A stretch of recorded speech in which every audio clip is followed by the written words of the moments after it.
I trust our prosecutors in the field to make good judgments.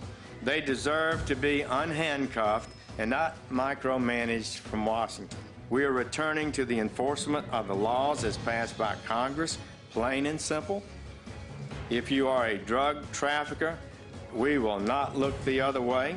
We will not be willfully blind to your misconduct. Some alarming developments from the Trump Justice Department this week. Attorney General Jefferson Sessions is now seeking tougher punishments for drug crimes, sending a memo directing all 94 U.S. attorneys' offices to charge drug defendants with the most serious crimes possible, which carry the most severe penalties. It's a stunning reversal of Obama-era policy. Sessions is making this move now, he says, to try to combat what he calls an increase in violence. Back with me are Evan Siegfried and Tara Dowdell, and joining the panel is Sherrilyn Ifill, President and Director Counsel of the NAACP Legal Defense Fund, and also back with me is David Corn. So Sherrilyn, on this memo, I mean, there's so much we could talk about Jeff Sessions, but Eric Holder, back in 2013, issued a memo that called on U.S. attorneys' offices to avoid charging certain offenders with drug offenses that can trigger long mandatory minimums.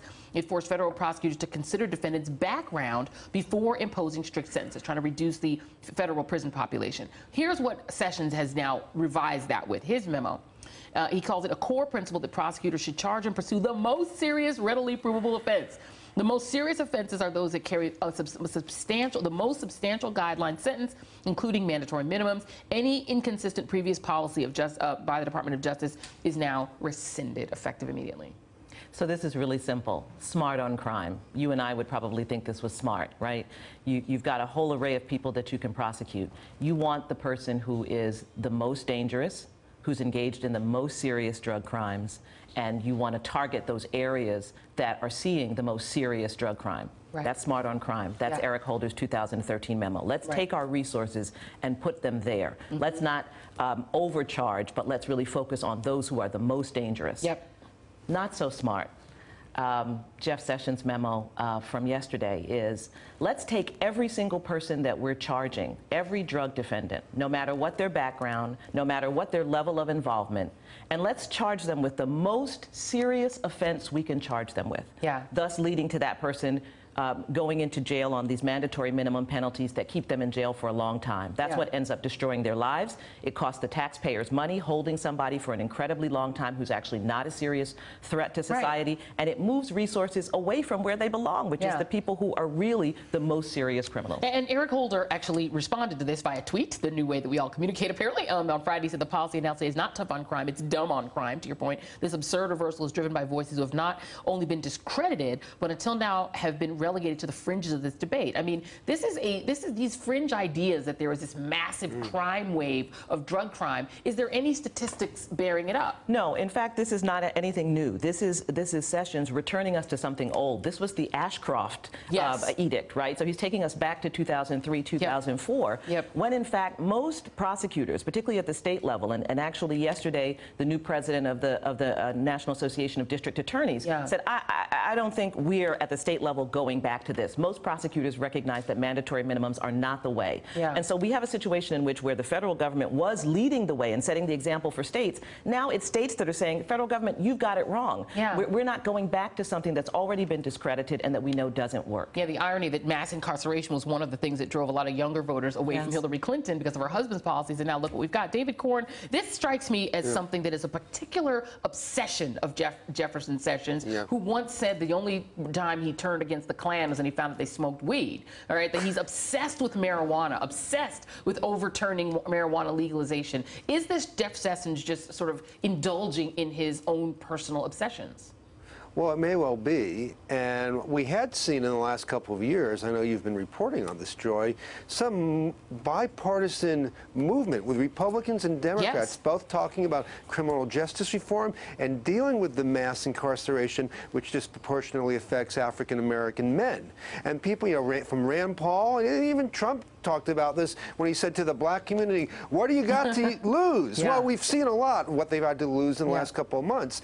And Sessions is certainly swimming against that tide, and he just seems to be exerting his power the same way this same week he violated his own recusal by participating in the firing of Jim Comey when he said he wouldn't have anything to do with the Russian investigations. He helped can the guy in charge of it. Yeah. So he does seem to be really consolidating power at the Justice Department for no good end. And for no good end, and you know, in a very specific way. I mean, he either is just indulging his obsessions, or maybe some private prison interests, maybe have an interest in him, and he's going to enrich them, or this is about a kind of trolling of people of color that is common in your party.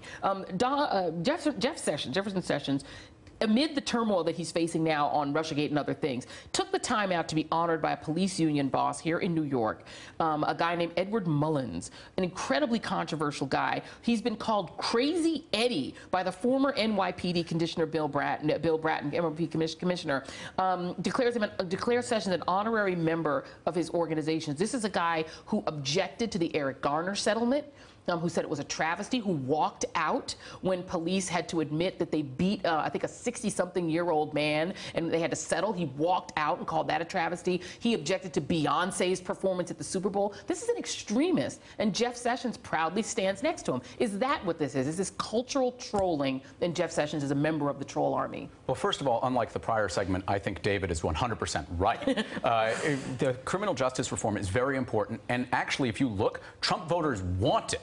81% of Trump voters, according to a Charles H. Koch Institute study that came out 2 weeks ago, 81% are in favor of criminal justice reform. 59% are in favor of getting or changing the civil asset forfeiture laws because they think they're absolutely draconian. And then 63% are in favor of judicial discretion to avoid these problems we have with mandatory Isn't that because you have an opioid epidemic that is now snaring them, their people, their folks? It's because it's right. It's not about white or black, in my point of view, and many other conservatives that I know who are on the younger side of the spectrum but think it's wrong. We need to be tough on crime, but we have to be smart on crime, as well as what Sherilyn said. And this is not it. What we have to, when we have murderers and rapists getting less time in prison because of what's going on in terms of our criminal justice system, that's wrong. And what's also wrong is where Jeff Sessions in his press conference yesterday announced this. He said, we don't need Washington micromanaging, which is why I'm telling everybody else what to do.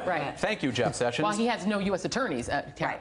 And I just want to remind people, because you raised a good point, Brock Turner got 3 months in prison for violently raping a woman. 3 months in prison. Meanwhile, non-violent drug offenders we have right now who are incarcerated for decades right now. And so I'm going to deviate from everyone on this panel, and I'm going to say I believe that the war on drugs and the way that Jeff Sessions wants to prosecute it is a war on the African-American community. We know that when prosecutors have discretion, that the sentences, the way they go after drug offenders is very different if they're African American versus whether they're any other group in this country.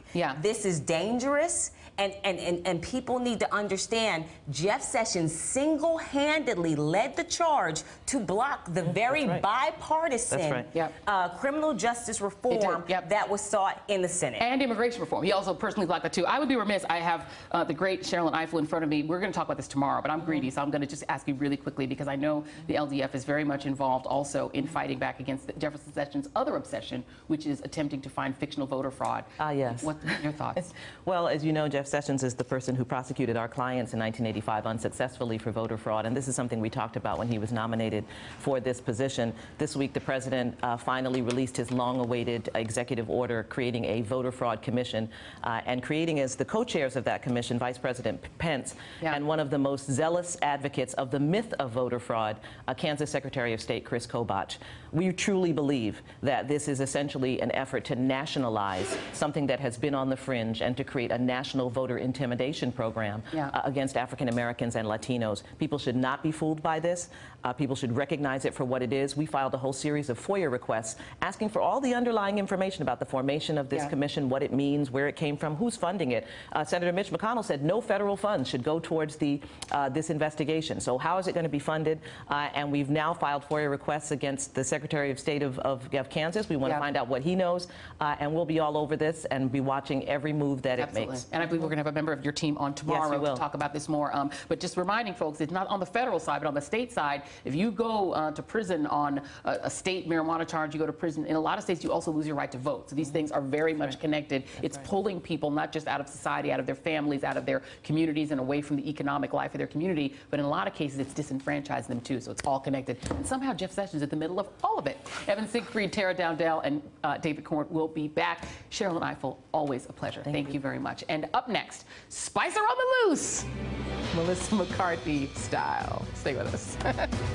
Hey there, I'm Chris Hayes from MSNBC. Thanks for watching MSNBC on YouTube. If you want to keep up to date with the videos we're putting out, you can click subscribe just below me, or click over on this list to see lots of other great videos.